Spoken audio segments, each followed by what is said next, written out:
धन्यवाद। Next Shri Sanjay Singh, 20 minutes. धन्यवाद मान्यवर, आपने महामहिम राष्ट्रपति जी के अभिभाषण पर मुझे अपनी बात कहने का मौका दिया। मान्यवर, पूरे आदर और सम्मान के साथ, महामहिम राष्ट्रपति जी के प्रति पूरे आदर और सम्मान के साथ कुछ असहमति के बिंदु हैं जो आपके सामने मैं रखना चाहता हूं। यहां पर सबका साथ, सबका विकास, सबका विश्वास, सबका प्रयास, इसका जिक्र हुआ।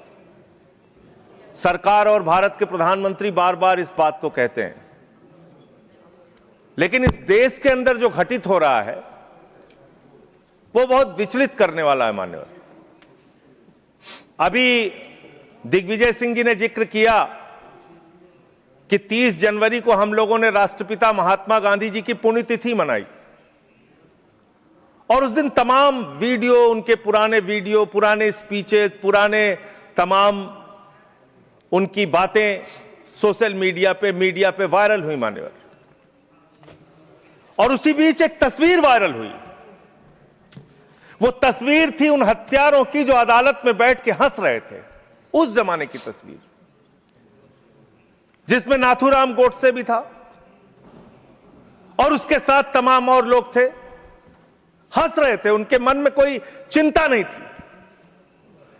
आप कह रहे हैं गांधी जी की हत्या से आरएसएस का कोई लेना देना नहीं, तो मैं आपसे कहना चाहता हूं कि आइए हम सब लोग मिलकर उस विचारधारा की हत्या करें जिस विचारधारा ने गांधी की हत्या की।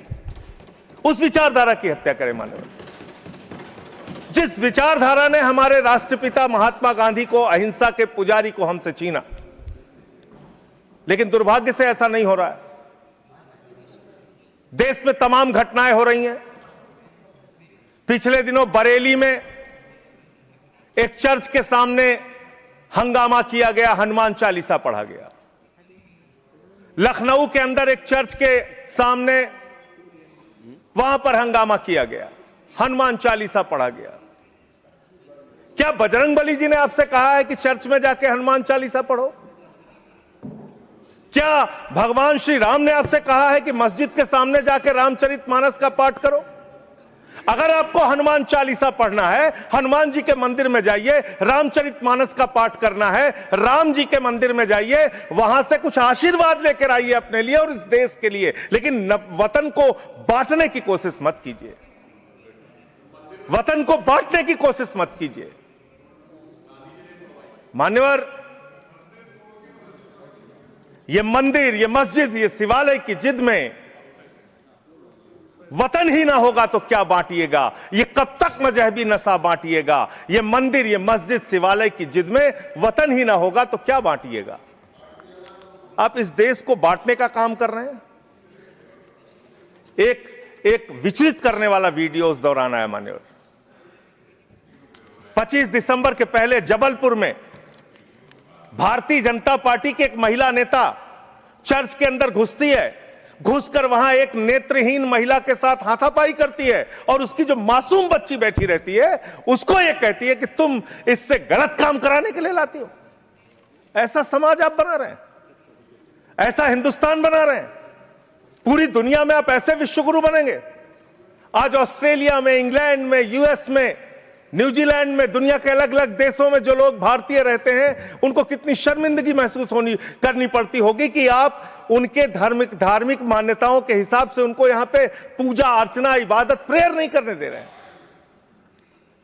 यह हो रहा है मान्यवर इस देश के अंदर। इसलिए नफरत की राजनीति को पहले मारना होगा और आपकी नफरत की राजनीति रुक नहीं रही है, वो असीमित है, उसकी कोई सीमा नहीं है। पहले हिंदू को मुसलमान से लड़ाओ, फिर हिंदू को सिख से लड़ाओ, फिर हिंदू को ईसाई से लड़ाओ, फिर हिंदू को हिंदू से लड़ाओ, जाट को गैर जाट से लड़ाओ, मराठा को गैर मराठा से लड़ाओ, दलित, पिछड़े, सवर्ण को आपस में लड़ाओ।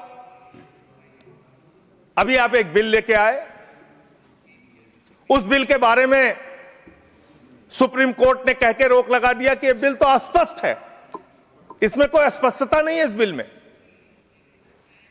आप क्यों ऐसा बिल लेके आए जिसके कारण से पूरे देश का माहौल खराब हुआ? आपने झगड़ा कराया दलितों यूजीसी का बिल, और आप इक्विटी बिल जो लेके आए, आपने कहा इक्विटी कमेटी जो बनेगी उसको लेके आपने जो इक्विटी कमेटी बनाई उसमें तमाम बातें आपने ऐसी लिखी, पूरे देश में आपने झगड़े का माहौल क्रिएट किया।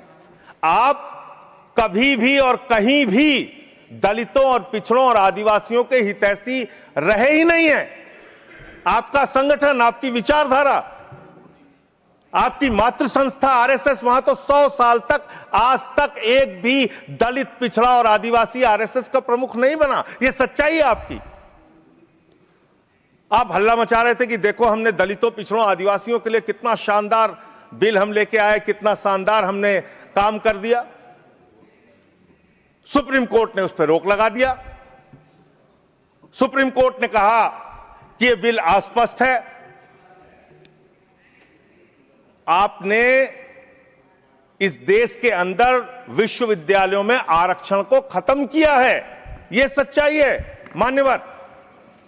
दलित, पिछड़े, आदिवासियों के लिए जो प्रोफेसर्स, असिस्टेंट प्रोफेसर्स की नियुक्ति होनी चाहिए, 80% से ज्यादा पोस्ट खाली पड़ी हुई है विश्वविद्यालयों में। और जो चीज आपके हाथ में है, आप दलितों, पिछड़ों, आदिवासियों के हितैषी कैसे हैं? 45 सेंट्रल यूनिवर्सिटीज है जिसमें से 38 केंद्रीय विश्वविद्यालयों में सिर्फ और सिर्फ सवर्ण जाति के लोग वीसी हैं और 7 में दलित, पिछड़े और आदिवासी हैं। तो आप बताइए जी, आप बताइए, आप मुझे बताइए, आपको 45 में से 38 सिर्फ एक जाति के, सवर्ण जाति के लोग मिल रहे हैं और बाकी 7 आपने पिछड़ा, दलित, आदिवासी बनाया और आप कहते हैं आप दलितों, पिछड़ों, आदिवासियों के हितैषी हैं।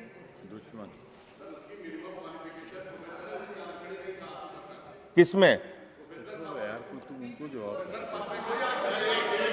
मैं वीसी की बात कर रहा हूं, वीसी की बात कर रहा हूं, वीसी की बात कर रहा हूं। वीसी की नियुक्ति आप करते हैं, वीसी की नियुक्ति आप करते हैं।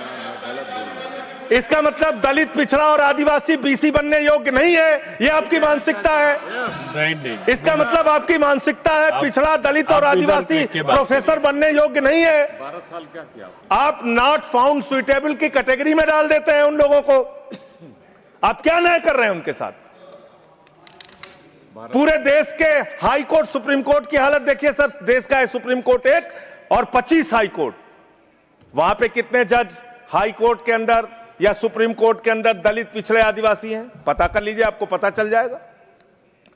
तो अगर कहीं उनके साथ न्याय की बात आती है तो आप न्याय नहीं, नौटंकी करते हैं, जानबूझ के दिखाने की कोशिश करते हैं कि आप उनके हितैषी हैं, जबकि आप है नहीं, आपको है ना। और पूरे देश का वातावरण खराब किया आपने।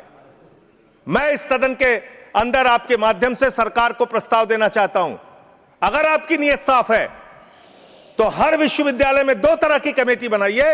एक जो सिर्फ और सिर्फ कास्ट डिस्क्रिमिनेशन को देखे, यानी कि जाति के आधार पर भेदभाव को देखे, और दूसरी कमेटी आप वहां पर बनाइए जिसमें कि हर प्रकार के भेदभाव को आप कवर कीजिए।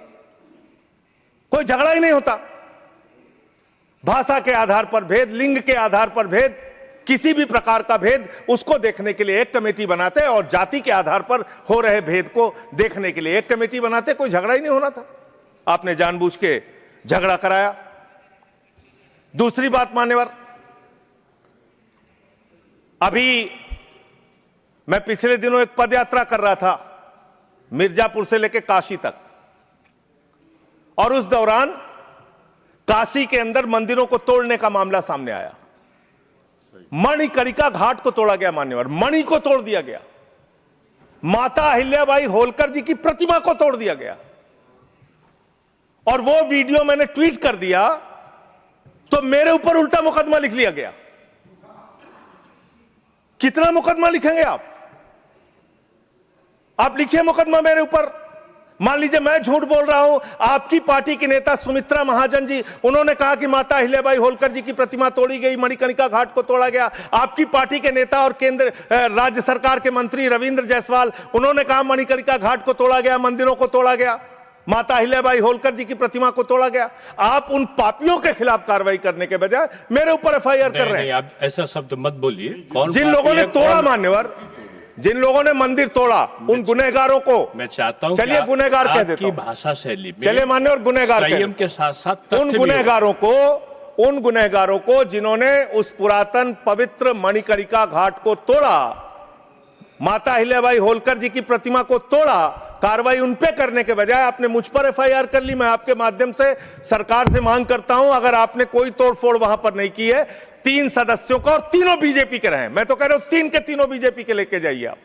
3 सदस्य भेजिए बीजेपी के संसदीय दल के, और वहां पर दिखाइए कि माता अहिल्याबाई होलकर की प्रतिमा है, वहां दिखाइए मणिकर्णिका घाट को नहीं तोड़ा गया है, और फिर जो कार्रवाई आप मेरे ऊपर करना चाहें कीजिए।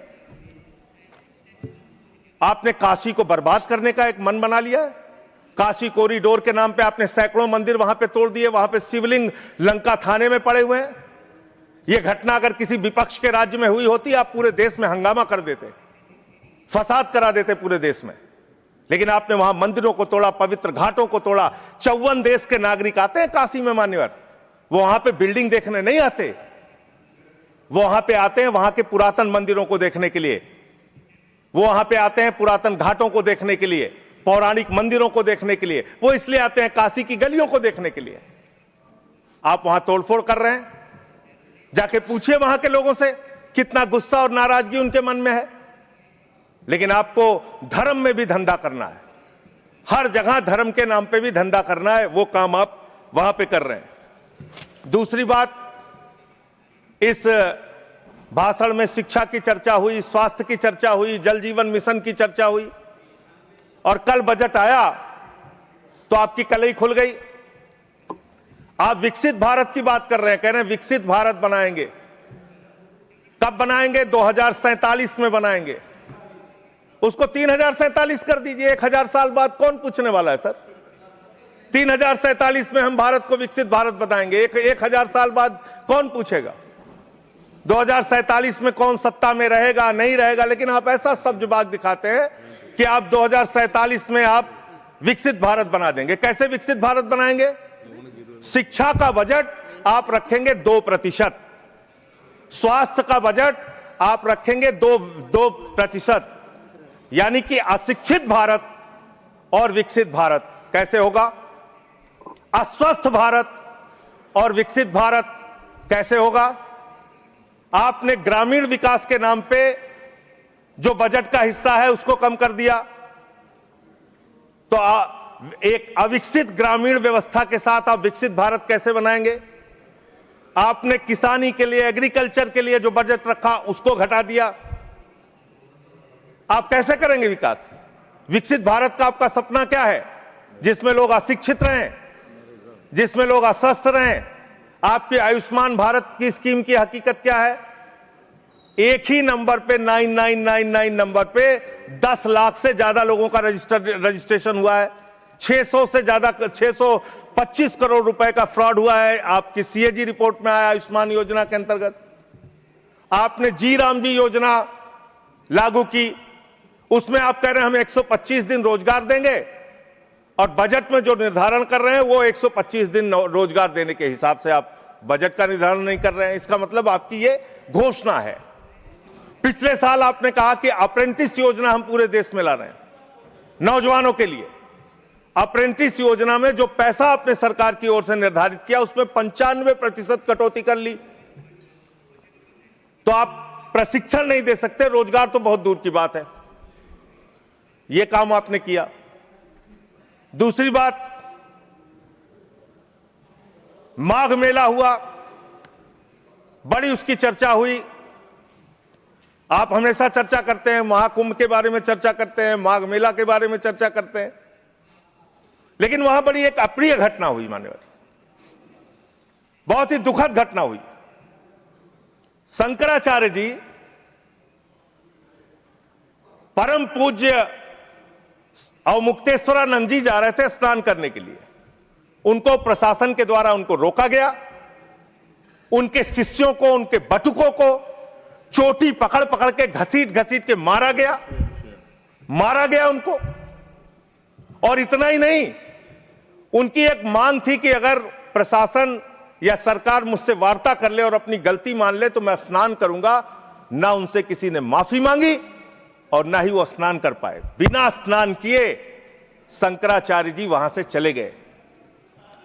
और भी शर्मनाक बात यह है, आप कितने बड़े धर्म के ठेकेदार हैं। आप देखिए कि आप शंकराचार्य जी को तहसीलदार के माध्यम से चिट्ठी भेज रहे हैं, कह रहे हैं बताओ आप शंकराचार्य हो कि नहीं हो। अरावली पर्वत को साबित करना है, बताओ तुम अरावली पर्वत हो कि नहीं हो। दिल्ली की जहरीली हवाओं को साबित करना है, बताओ हवाओं तुम जहरीली हो कि नहीं हो। इस देश के मतदाताओं को साबित करना है, बताओ तुम भारत के नागरिक हो कि नहीं हो। और शंकराचार्य जी को साबित करना है, बताओ आप शंकराचार्य हो कि नहीं हो। जो लोग अभी तक 12 साल में अपनी डिग्री नहीं दिखा पाए, वो शंकराचार्य से शंकराचार्य होने का प्रमाण मांग रहे हैं। यह है आपकी धार्मिक ठेकेदारी। इस तरह से आप धर्म की ठेकेदारी करना चाहते हैं तो देश के अंदर नफरत फैलाकर जो आप राजनीति कर रहे हैं, लोगों के हक को मार के जो आप राजनीति कर रहे हैं, इसका कोई बहुत देश के विकास, कम से कम विकसित भारत आपकी इस विचारधारा, इस सोच से तो नहीं बन सकता। विकसित भारत के लिए यह विचारधारा आपकी काम नहीं करेगी। नफरत फैलाओ और राज करो की, अंग्रेजों की जो विचारधारा थी, बांटो और राज करो की जो विचारधारा थी, उससे नहीं बन सकता। मान्यवर, बात कर लें विदेश नीति की। विश्व गुरु बनने की बात करते हैं प्रधानमंत्री जी, पूरे दुनिया में उनका डंका पीटा जा रहा है। हमने देखा किस तरह से अमेरिका से भारतीयों को हाथ में हथकड़ी, पैरों में बेड़ी बांध के अमृतसर पहुंचाया गया। हमने देखा कि किस तरह से सीज फायर के लिए कम से कम 70 बार अमेरिका का राष्ट्रपति ट्रंप कह रहा है कि उसने ट्रेड डील की धमकी देकर सीज फायर कराया, ट्रेड खत्म करने की धमकी देके। हमने देखा कि किस तरह से चीन यह कह रहा है कि वो सक्सगाम में निर्माण कार्य करेगा और आपकी पार्टी के दफ्तर में उनके प्रतिनिधि मीटिंग कर रहे हैं। उसी दिन वो बयान दे रहा है, बीजेपी के दफ्तर में वो लोग मीटिंग कर रहे हैं, उसी दिन चीन का बयान आ रहा है कि हम सक्सगम घाटी में निर्माण कार्य करेंगे, पुल बनाएंगे, सुरंग बनाएंगे। आपकी विदेश नीति क्या है? बांग्लादेश में हिंदुओं की हत्याएं हो रही हैं, उस पर आप खामोश रहते हैं, चुप रहते हैं, बोलते नहीं है। आप किसी भी मामले में सामने मुखर होकर सामने आके स्पष्टीकरण नहीं दे रहे हैं। अभी एक एप्स्टीन फाइल की चर्चा हो रही है पूरी दुनिया में, उसके बारे में भारत के प्रधानमंत्री को आरोपित किया गया, उसके बारे में सरकार को स्पष्टीकरण देना चाहिए। तथ्य के कोई चीज को बोलना, मैं कह रहा हूं स्पष्टीकरण देना चाहिए। आपके पास कोई तथ्य है तो आप सर, अगर कोई मैं ये कह रहा हूं मान्यवर, संसद है, इसमें अगर आपके पास कोई स्पष्टीकरण तो देना चाहिए। अगर कोई आरोप लग रहा है, हमारे देश का अपमान है मान्यवर। इनके बोलने के बाद मैं आपको समय देता हूं। आप कैसा काम करना चाहते हैं? खत्म हो रहा है, बात देता हूं। अरे भाई, आपके भारत के प्रधानमंत्री पे आरोप लग रहा है, आप लोग उस आरोप का जवाब नहीं देना चाहते। भारत के प्रधानमंत्री पे आरोप लग रहा है, नहीं तथ्य के बगैर होगा तो आप नहीं लगा सकते। तथ्य के विपरीत अगर आप बोलेंगे तो आपका ये चीज नोट नहीं किया जाएगा। तो मैं ये कह रहा हूं मान्यवर, देश व्यवस्थाओं से चलेगी। यहां बैठे हैं जावेद भाई, संभल के अंदर एक जज ने न्याय का फैसला दिया और उस जज का ट्रांसफर कर दिया जाता है। यह जुडिशरी की हालत आपने कर दी है, यह कर दिया आपने। देखिए, न्यायालय ट्रांसफर करता है जज का। अरे मान्यवर, जज का ट्रांसफर हुआ है, अवमानना होगी। जज का ट्रांसफर हुआ है। जज का ट्रांसफर कोई पॉलिटिकल पार्टी नहीं करती। तो एडमिनिस्ट्रेटिव तो काम आप जो हुआ ऐसी चीज ना बोले जो कंटेम्प्ट हो कोर्ट का। और